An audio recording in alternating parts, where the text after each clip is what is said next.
আপুনি ক'ব 855 জন শ্বহীদ কৰোৱা সেই দলটোৰ লগত ইছাৰাত যদি কোনোবাই উঠা বহা কৰে আমাৰ অসমৰ কাৰণে এয়া দুৰ্ভাগ্য, এয়া লজ্জিত, আমাক লজ্জিত কৰে। মই প্ৰথম কথা আৰু এতিয়া কথা কৈছো, কংগ্ৰেছ দলে সদায় 85 চনত বিজেপিৰ মতে উঠাব 85 চনত প্ৰমোদ বড়ো ডাঙৰীয়া বিজেপিৰ মতে উঠাব কৰে শাসনৰ স্বাৰ্থ বিজেপিৰ মতে উঠাব শাসনৰ আপোনাৰ শাসনত অহা নাই, আপোনাৰ শাসনত অহা নাই, শাসনত অহা নাই, শাসনত অহা নাই, শাসনত অহা নাই এতিয়ালৈকে শাসনত অহা নাই। শাসনত আহিলে কমন মিনিমাম প্ৰগ্ৰেম হয়, শাসনত অহাৰ পিছৰ কথা হ'ব। এইটো নাম্বাৰ 1। 85 চনত প্ৰথম চৰকাৰ আছিল অসমত অগপৰ চৰকাৰ। সেই চৰকাৰখনকো কংগ্ৰেছ দলে 5 বছৰ টিকিব নিদিলে। 4.5 বছৰ হোৱাৰ পিছত কংগ্ৰেছ দলে মিলিটেন্সিৰ নামত, ইনচাৰ্জেন্সিৰ নামত বহুত মানুহৰ ল'ৰা ছোৱালী হাতত বন্দুক উঠাই দিলে, আন্দোলন কৰিলে। যদি অসমৰ অস্থিৰতাৰ কাৰণে, অসম 50 বছৰ পিছ পৰি যোৱাৰ কাৰণে কোনোবা দল দায়ী, সেই দল হৈছে কংগ্ৰেছ দল, যাৰ লগত আজি আমাৰ মহান দুজন নেতাই মৃত্যুতা কৰি আছে। ঠিক আছে, লুইনে ক'ব বিচাৰিছিলে, লুইন যদি আপুনি কৈ লওক, তাৰপিছত মই প্ৰমোদ বড়োৰ কাষলৈ যাম। এনেকুৱা মহান হৈ দেখুৱাইছে 855 জন শ্বহীদৰ ত্যাগৰ বিনিময়ত হোৱা চুক্তিখন হত্যা কৰা দলটোৱে মোৰ কাষত বহি আছে আৰু কথা কয় তেওঁ। মই লুৰিণজ্যোতি গগৈৰ পৰা অকণমান সেই ধৰণে আকৌ জানিব বিচাৰিম। এখেতে যে কৈছে অসম গণ পৰিষদৰ বা আগৰ ৰাজনৈতিক দলবিলাকৰ যিটো ভুল সিদ্ধান্ত বা ভুল ফল, তাৰ এতিয়াও আপোনালোকে ভুগি আছে। সঁচা কথা ক'বলৈ গ'লে আমাৰ যিটো আঞ্চলিক ৰাজনৈতিক দৰ্শন বা যিটো আমাৰ অসমীয়া সমাজ জীৱনত প্ৰভাৱ, অসম গণ পৰিষদৰ পৰাই আমি বেছিকৈ দেখোঁ। তাৰ আগৰ আঞ্চলিক দলবিলাকৰ কথা আমি বাদ দিওঁ। 1980ৰ দশকত যেনেকৈ সামাজিক এটা ইছ্যু লৈ পেলাই গোটেই অসমখন উত্তপ্ত হ'ল, তাৰপিছত অসম গণ পৰিষদৰ জন্ম হ'ল, ঠিক একেধৰণে একেটা সময়তে অৰ্থনৈতিক শোষণ আৰু বঞ্চনাৰ বিৰুদ্ধেও অসমৰ মানুহৰ সেই জাতীয় চেতনা, সেই জাতীয় স্বাভিমানৰ কাৰণে আলফাৰ উত্থান হৈছিল। এটা সময়ত অসম গণ পৰিষদে দুবাৰকৈ চৰকাৰ গঠন কৰাৰ পাছত কি কৰিলে, কি দিলে, আমি কি পালোঁ, আমি দেখিলোঁ। ঠিক একেধৰণে যেতিয়ালৈকে হাবিত সেইসকল মানুহ আছিলে, তেওঁলোকক আমি সকলোৱেই সিংহ বুলি ভাবি আছিলোঁ। কিন্তু যেতিয়াই তেওঁলোক আলফাৰ সেই নেতাসকল হাবিৰ পৰা জনসাধাৰণৰ মাজলৈ ওলাই আহিল, তেওঁলোক আচলতে সিংহ নে তেওঁলোক ঘৰৰ মেকুৰীতকৈও তলৰ, তাৰপিছত অসমৰ মানুহে গম পালে। এই যিটো মানুহৰ বিশ্বাসহীনতা, এই যিটো মানুহৰ আস্থাহীনতা, সেইকাৰণেই বাৰু এতিয়া আপোনালোকে হাজাৰ চেষ্টা কৰিও বিজেপি বা কংগ্ৰেছৰ বিৰুদ্ধে এতিয়াও মূৰ দাঙি উঠিব পৰা নাই নেকি? প্ৰথম আপুনি যিটো কথা কৈছে যে গোটেই কথাটো হৈ গ'ল আপোনাৰ দৃষ্টিভংগীটো ব্যক্তিকেন্দ্ৰিক। কোনোবা দল, কোনোবা সংগঠনে বিশ্বাসঘাতকতা প্ৰতাৰণা কৰিছে, তাৰ কাৰণে জাতীয় প্ৰশ্নবোৰ অমূলক হ'ব নেকি? আমি উত্থাপন কৰা যিটো আঞ্চলিক বৈষম্যৰ কথা কৈছে, আপুনি যিবোৰ আঞ্চলিক বৈষম্যৰ কথা কৈছে বা শোষণ নিষ্পেষণৰ কথা কৈ আছে, এইবোৰ সদায় এক্সিষ্ট কৰি আছে আৰু এক্সিষ্ট কৰি থাকিব।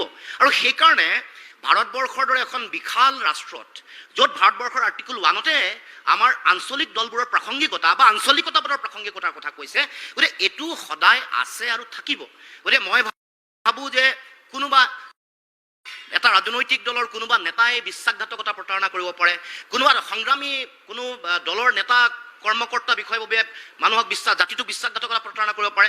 এতিয়া প্ৰশ্নবোৰ আহিলে মূল আমাৰ অধিকাৰক লৈ, আমি আচলতে ৰাজনৈতিক অধিকাৰ আমাৰ সুৰক্ষিত হৈছেনে? আমাৰ ভাষা সুৰক্ষিত হৈছেনে? আমাৰ মাটিৰ ওপৰত থকা, মাটিৰ তলত থকা, ওপৰত থকা সম্পদৰ ওপৰত অধিকাৰ নিৰ্ণয় হ'ল নহ'ল?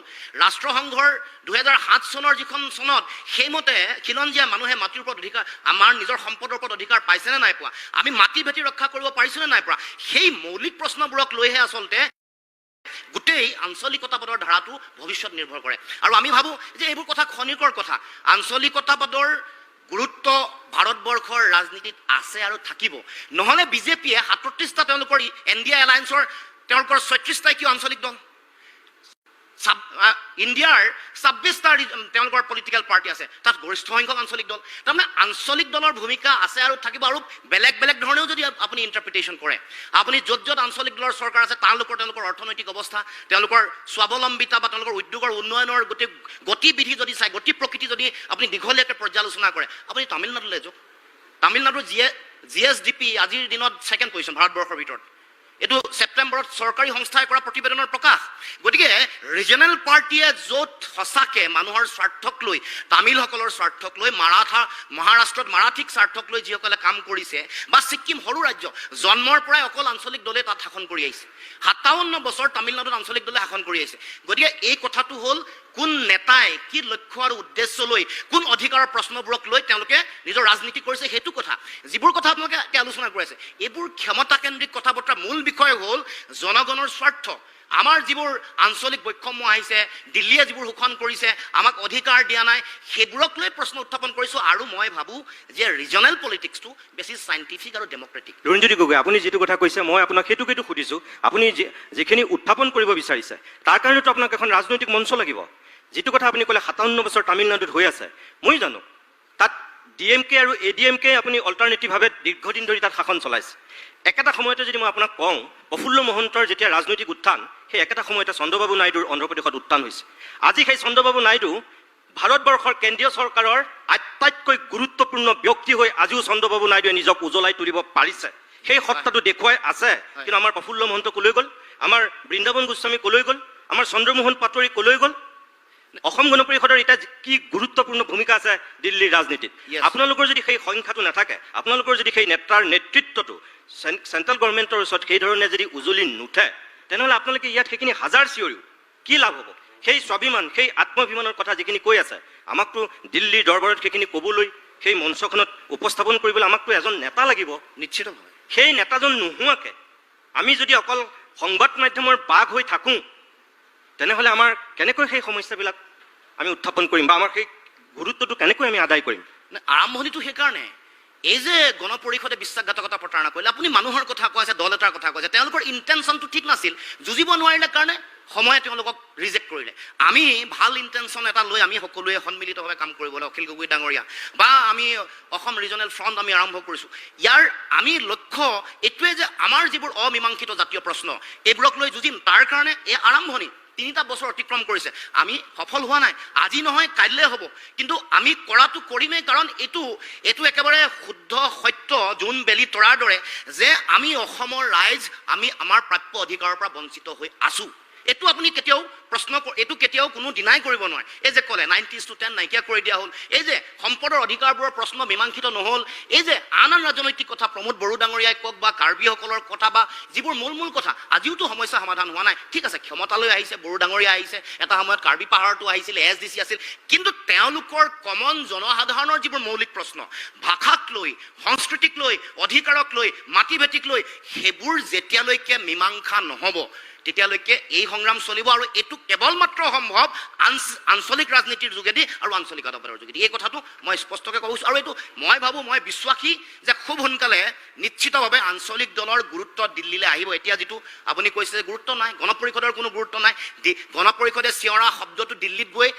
খুন্দা মাৰিব নোৱাৰে মোদী ডাঙৰীয়া বা অমিত শ্বাহ ডাঙৰীয়াৰ ওচৰত সেইকাৰণে আমাৰ বিষয়বোৰ তেওঁলোকে ক'ব নোৱাৰিলে নাগৰিকত্ব সংশোধনী আইনখনে যে আমাক অন্যায় কৰিব এইটো ক'ব পাৰিব লাগিছিল তেওঁলোকে তাৰে কাৰণ 855 জন শ্বহীদৰ ত্যাগৰ বিনিময়ত তেওঁলোকৰ তেজৰ চেকুৰাৰে পাৰ হৈ জন্ম হোৱা এটা দল তেওঁলোকে ক'ব পাৰিব লাগিছিল যে অন্যায় 43 বছৰ অতিৰিক্ত বিদেশী বোজা আমাক দিব নোৱাৰে আমি ইতিমধ্যে 20 বছৰৰ বোজা লৈছোঁৱেই দেশৰ হৈ লৈছোঁ মানৱীয়তাৰ দোহাই দি লৈছোঁ সমগ্ৰ ৰাষ্ট্ৰৰ হৈ লৈছোঁ আন্তঃৰাষ্ট্ৰীয় চুক্তি মানি লৈছোঁ এতিয়া আৰু আমি নোৱাৰোঁ এইটো ক'ব পৰা দমটো ৰিজনেল পাৰ্টিৰ লিডাৰৰ থাকিব লাগিব যিটো নাই কাৰণে আজি আপুনি মোক প্ৰশ্ন কৰিবলৈ সুযোগ পাইছে আহি থাকিব লগা দিনসমূহত আমাৰ যেতিয়া চৰকাৰ হ'ব আমি যেতিয়া আমাৰ আৱাজ দিল্লীলৈকে আহিব তেতিয়া এই বিষয়বোৰ জাতীয় জীৱনৰ এই মৌলিক বিষয় মৌলিক প্ৰশ্ন জাতীয় জীৱনৰ অধিকাৰক লৈ হোৱা যিবোৰ কথা বতৰা এইবোৰক নিশ্চিতভাৱে যুঁজিম আৰু এইটো আপুনি বিশ্বাস ৰাখক এইটো কেৱল মাত্ৰ আঞ্চলিক দলৰ যোগেদিহে সম্ভৱ মই অখিল গগৈক আৰু লুৰিণজ্যোতি গগৈক ধন্যবাদ জনায়ো মই এতিয়া দিলীপ শইকীয়াৰ পৰা এটা কথা সুধিম দুয়োগৰাকীৰ বক্তব্য আপুনি শুনিছে যে ভাৰতীয় জনতা পাৰ্টিৰ কাৰণে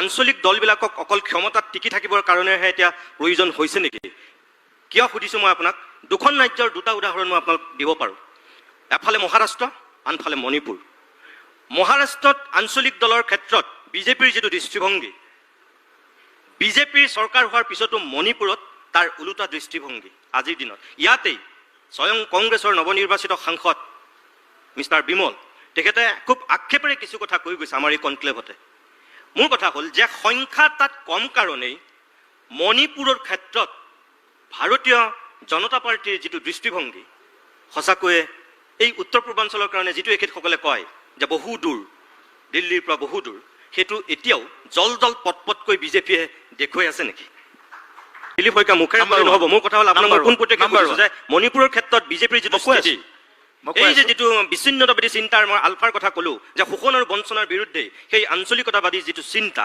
জাতীয়তাবাদী যিটো জাত্যাভিমান, স্বাভিমান, এই প্ৰশ্নবিলাক এই দুজন নেতাই যিখিনি কথা আপোনাৰ আগত কৈছে, মই সেই কথাটো কৈছোঁ যে দিল্লীৰ পৰা সঁচাকৈ বহু দূৰ নেকি মণিপুৰ, যিটোৰ কাৰণে আজিলৈকে প্ৰধানমন্ত্ৰী গৈ নাপালেগে।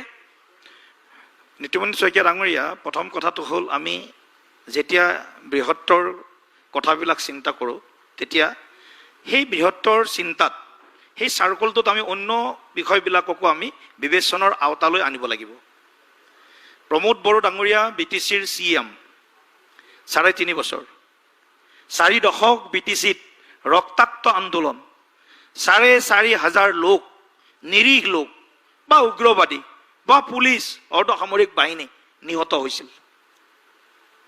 সেই আন্দোলনক বা সেই তেওঁলোকৰ যিবিলাক বড়োলেণ্ডৰ 35 লক্ষ বড়োলেণ্ডবাসীৰ আকাংক্ষাক বাস্তৱায়িত কৰাৰ কাৰণে 2020 চনত আমি দ্বিপাক্ষিক চুক্তি স্বাক্ষৰ কৰিছিলোঁ।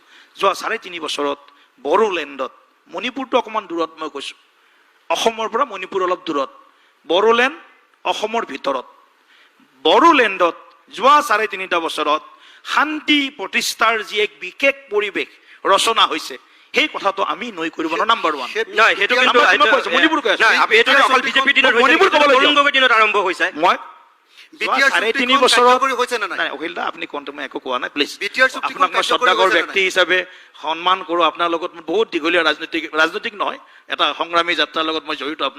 মই নিতুমণি দাৰ লগত কথা পাতি আছো, মণিপুৰৰ বিষয়টোলৈ আহিছো। মই কথাটো ক'ব কৈছো। মই আপোনাক কোনটো কৈছো, আপুনি যিটো ক'লে যে প্ৰমোদ বড়ো ডাঙৰীয়াৰ আগত কি হাগ্ৰামা মহিলাৰ দিনত যিখন চুক্তি হৈছিল BTR চুক্তি, তেতিয়াওতো মই কৈছো ৰাজ্যত কংগ্ৰেছ চৰকাৰ চুক্তি বহুত হ'ল। নিতুমণি দা 85 চনৰ চুক্তি, অসম চুক্তি, তাৰ পিছত আকৌ আপুনি আহিছে আকৌ 20ৰ চুক্তি। আপুনি কৈছে শান্তি ঘূৰি আহিছে, মই কৈছো শান্তি ঘূৰি আহিছে। আপুনি বড়োলেণ্ডত আপুনি যাওক, 5খন জিলাত যাওক, যোৱা 3.5 বছৰত বড়োলেণ্ডত এটা বোমা বিস্ফোৰণ হোৱা নাই, এজন ব্যক্তিৰ অপহৰণ হোৱা নাই, এদিনৰ কাৰণে কাৰফিউ লগা নাই, কোনো মটৰচাইকেল চলাই যোৱা ব্যক্তিৰ মটৰচাইকেল টানি যোৱা নাই, টানি লৈ যোৱা নাই। কথাটো যদি ক'ব নিদিয়ে, বড়োসকলৰ দাবীবিলাক পূৰণ হ'ল নে নাই?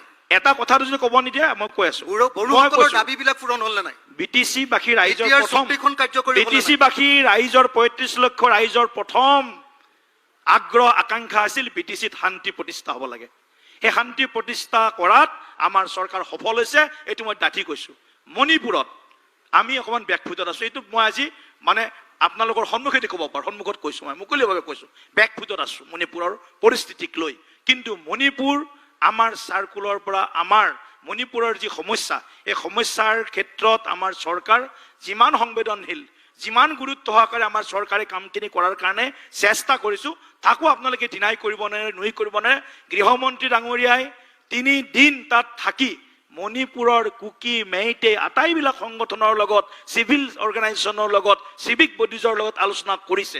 তাৰপিছত আমি চেষ্টা কৰিছো, কিন্তু মণিপুৰৰ বিষয়টো অলপ অকণমান অন্য ৰাজ্যৰ বিষয়তকৈ মণিপুৰৰ বিষয়টো অকণমান সুকীয়া। কিন্তু মণিপুৰৰ কাৰণে নহয়, মই দিলীপ শইকীয়া ডাঙৰীয়া খুব শ্ৰদ্ধাৰে আপোনাক দিলীপ শইকীয়া ডাঙৰীয়া প্লিজ, দিলীপ শইকীয়া ডাঙৰীয়া মোৰ কথাটো এইটো, দিলীপ শইকীয়া ডাঙৰীয়া মই আপোনাক আৰু অকণমান আগুৱাই গৈ কৈছো, যিটো সময়ত আমাৰ দেশৰ প্ৰধানমন্ত্ৰীগৰাকীয়ে ৰাছিয়া আৰু ইউক্ৰেইনৰ যুদ্ধ বন্ধ কৰিবৰ কাৰণে মধ্যস্থতাকাৰীৰ ভূমিকা ল'ব পাৰে, দুগৰাকী ৰাষ্ট্ৰপতিৰ লগত হেণ্ডশ্বেক কৰি পেলাই তেওঁ শান্তিৰ দূত ক'ব পাৰে, সেইটো সময়ত কি কাৰণত মণিপুৰৰ দুটা গোষ্ঠীৰ মাজত লগা যুদ্ধৰ ক্ষেত্ৰত তেওঁ সেই পদক্ষেপটো ল'ব নোৱাৰে?